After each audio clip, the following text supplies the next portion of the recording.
comenzamos este envío del día de hoy hablando de lo que tiene que ver con el agro y las retenciones, ¿no?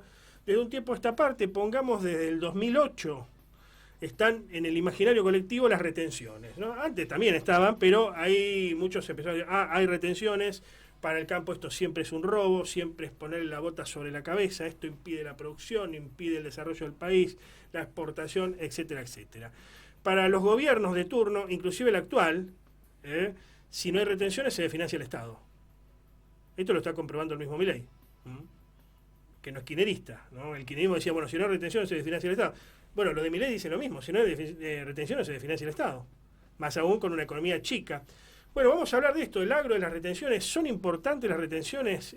¿Para qué se utilizan habitualmente? ¿Y se puede vivir, o la Argentina puede vivir sin retenciones?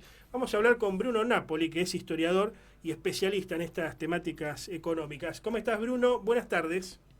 ¿Qué tal? Buenas tardes. ¿Cómo estás, Antonio? Un placer hablar contigo otra vez. Bien, gracias a vos. Me interesa pensar esto, te dedicas a la economía. No muchos historiadores se dedican a la economía. Generalmente los que hacen historia económica son economistas, entonces tienen sus teorías, así como lo veo yo, no sé cómo lo ves vos, pero a la hora de interpretar la historia, se mete la teoría de ellos y la ortodoxa y la no ortodoxa y la escuela de no sé qué, y bueno, complejiza el panorama. Retenciones y agro, Sí. una relación siempre allí compleja, digamos, más de odio que de amor, ¿no? ¿Desde cuándo existen las retenciones en Argentina? Y existen desde que el Estado se entendió que tenía que recaudar de alguna manera si no desarrollaba otro tipo de actividad económica que no fuera la actividad primaria. Y eso es un gran problema para la Argentina, ¿eh?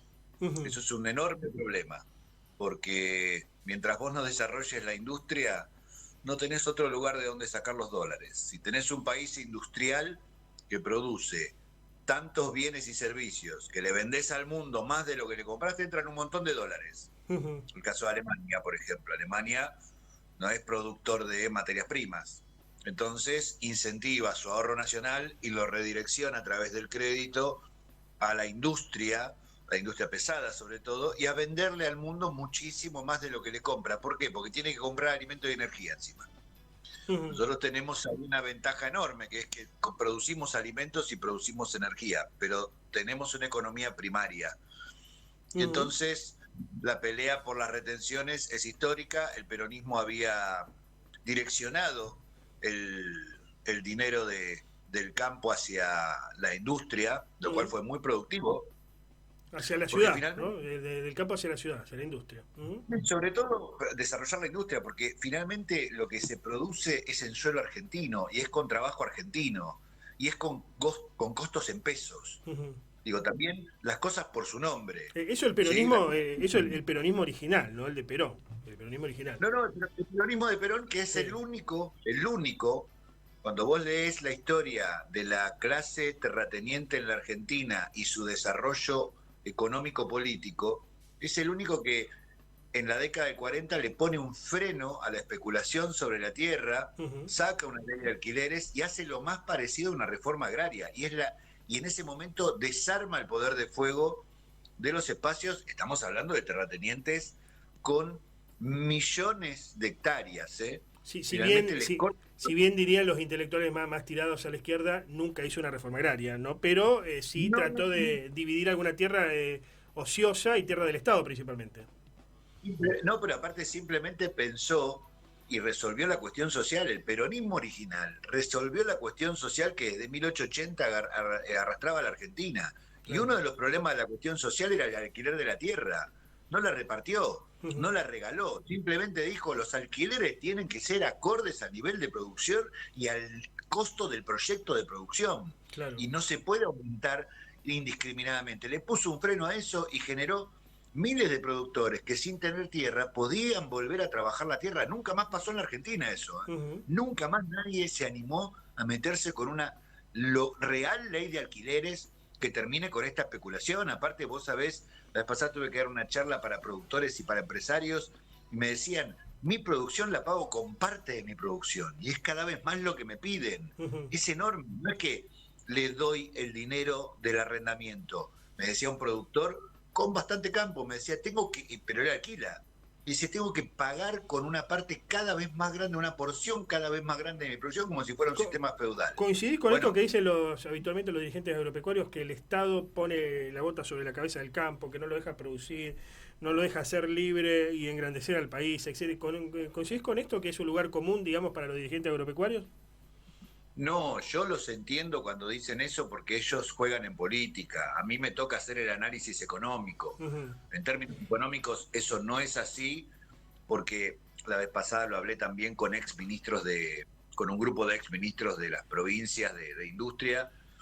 No es así porque tienen muchísimas ventajas comparativas con otros sectores, como por ejemplo los créditos adelantados en pesos y en tasas a casi cero para levantar la cosecha del año anterior, que después tienen que devolverle al Banco Central. Andá vos a pedir un crédito a tasa cero ujú, y en pesos, un crédito blando para tu proyecto productivo.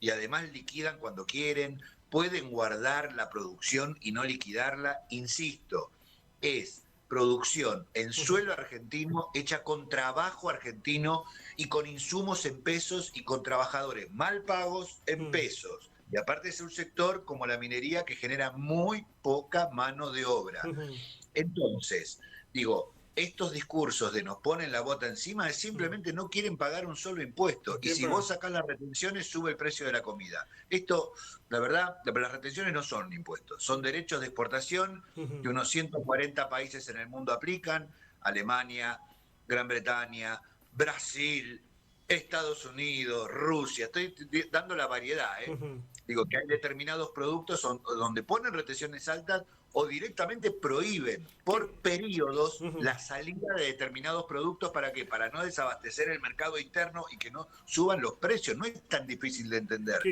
Si vos tenés Sí, sí, sí, sí, una... avanzando en el tiempo, ¿no? ¿Qué fue explicado más o menos fácil y rápido, o de forma sintética, pero qué fue lo que sucedió luego de la caída del peronismo en 1955 con las retenciones? Igual continuaron, digamos, con gobiernos más derechistas, constitucionales, no constitucionales, igual continuaron. Continuaron no solo las retenciones, sino que ningún gobierno posterior al derrocamiento de Perón, tanto civiles como militares, se animaron a tocar el proyecto productivo, Mm, porque le generaba muchos dólares a la Argentina, generaba mucha producción de energía, incluso había un stop and go muy pronunciado, porque era tal el recalentamiento de la economía que a veces había que frenarla, pero porque funcionaba mucho y funcionaba bien. mm, Continuaron y continuó la ley de alquileres, que incluso hasta Onganía tuvo que, mirá, estamos hablando mm, de Onganía, tuvo que ponerse firme en un momento con el tema de los arrendamientos.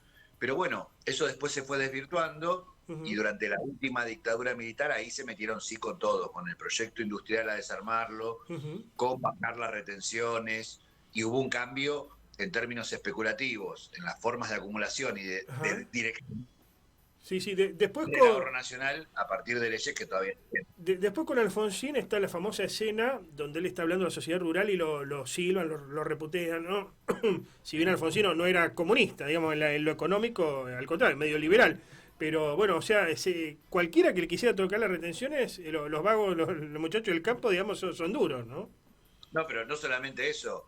Nosotros recordamos los silbidos de Alfonsín. Alfonsín sube a contestarle al Ujú, Chourrón en ese momento, que era el presidente de la sociedad rural de ese momento, exacto. y le dice: perdóneme, me pidieron 50 veces que les haga un dólar competitivo, lo hice. Me pidieron que le baje impuesto, lo hice. Me pidieron que le facilite crédito, lo hice. Le nombra cada cosa que le dio en esos años y Ujú, nadie lo pudo desmentir, ¿eh? Porque es cierto, el tema es que a estos sectores, si vos les das más, te piden más. Y es la lógica. A ver, y está bien que sea así.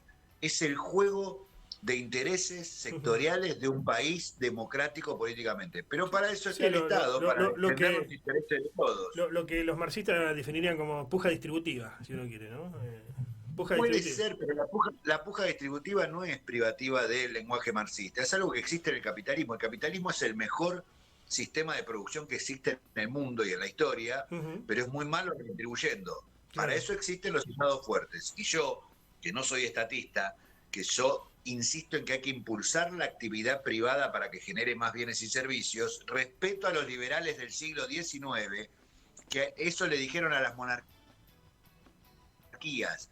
Queremos libertad para comerciar, pero que ustedes controlen al de al lado, porque el que tenga más se va a comer al que tiene menos. Claro. Yo respeto a esos liberales, no a los liberales raros que tenemos nosotros, que odian al Estado, pero se mueren por ocuparlo y por hacer negocios desde él mismo. No, estos son liberales muy raros. Te diría que casi no son liberales, parecen estalinistas cómo se meten a planificar la economía y cómo pisan dos precios fundamentales de la economía, el dólar y el salario.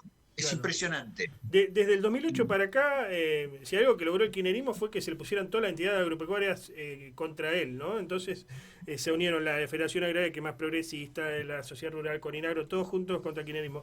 Pero del 2008 para acá me parece que sigue el mismo esquema, ¿no? Cierto porcentaje de retenciones que puede variar a la baja o a la suba, de acuerdo a la situación internacional también, pero se mantiene el mismo con gobiernos más de centro-izquierda, Alberto, o el mismo kirchnerismo, o Macri, centro-derecha, o inclusive Milei, más a la derecha, pero que sigue con este esquema. Es que si no tienen de dónde sacar dólares, las retenciones las van a mantener. Si vos no tenés un país industrial que genere dólares por otro lado, ¿a quién le vas a pedir? A los bancos. Y encima te estás quedando sin crédito. Este gobierno que dijo que era especialista en gestión con o sin dinero. Crecimiento con y sin dinero. Sí, está pidiendo dinero por todos lados, incluso hasta a los chinos, a los norteamericanos, al Banco Mundial, al Fondo Monetario y a diferentes fondos de inversión. Están desesperados porque no los generan por otro lado, por eso tenés el Banco Central vacío. Entonces los únicos dólares son del campo, lo cual está muy bien. Tiene que haber retenciones móviles, sube el precio, suben un poco las retenciones. El punto es este, si sacan las retenciones va a subir aún más la comida, que sigue subiendo, sigue siendo la más cara del mundo, sigue siendo la más inaccesible, pero es muy simple la cuenta. Si vos vendés una tonelada de trigo en el exterior a $100, cuando yo quiera comprarte, yo, Bruno, quiero hacer pan acá en Argentina y te digo, Antonio, vendeme ese trigo, y vos me decís, perfecto, Bruno, todo lo que quieras, también te sale $100. Claro. En cambio, si yo te pongo una retención del 40%, vos afuera lo vendés a $60. Entonces a mí me lo vas a tener que vender a $60 y va a bajar el precio del pan. No es tan difícil de entender. Es un derecho de exportación de la soberanía económica que tiene que mantener un país para cuidar la comida de sus ciudadanos, nada más. No es tan difícil. Aparte son los que más tienen. Para finalizar, Bruno, los analistas, los que saben, los técnicos dicen que para 2030 Vaca Muerta o lo energético, la Argentina va a producir la misma cantidad de dólares que hoy vienen desde el campo. ¿Coincidís con esto? Y en segundo lugar, si coincidís con eso, ¿cómo pensás que va a ser la correlación de fuerzas? Porque ya el campo, hablando como se dice en el barrio, no la va a tener tan larga a la hora de negociar con los gobiernos, ¿no? Porque los gobiernos van a poder directamente negociar con la energía, ¿no? O con lo que tiene que ver con los sectores extractivistas en cuanto a lo energético. Sí, los números son difíciles de calcular. La verdad que si uno pudiera hacer proyecciones reales de los números en un país tan inestable como Argentina sería más tranquilizador. Así que de los números no voy a hablar. Lo que sí es cierto es que una élite petrolera, una élite ligada a lo energético, le va a disputar el puesto de quién le da dólares o no, o quién presiona a los gobiernos de turno contra la élite agraria. Y esto lo trabaja muy bien Cristian Desideri, que vos lo conocés, y que sabe del tema y hace mucho tiempo está avisando sobre este posible enfrentamiento y eso sí tiene lógica. Lo que se llama modelo a la peruana habitualmente. Claro, el punto es qué nivel de extracción y qué nivel de explotación se va a hacer de esos recursos y en manos de quién va a estar. Cuando Noruega descubrió su pozo petrolero más grande y que tenía más o menos para 3 generaciones, lo puso en un fideicomiso intangible para los gobiernos, intangible para el Estado, y de ahí sacan dinero para educación y salud. Cuando Chile descubrió sus grandes yacimientos de cobre, los estatizó, y ningún gobierno, ni de izquierda ni de derecha, ni siquiera Pinochet, se animaron a privatizarlo. Nosotros no tenemos esas características nacionalistas. Gracias por el contacto, Bruno. Gracias a vos, Antonio, como siempre, por la charla franca. Adiós.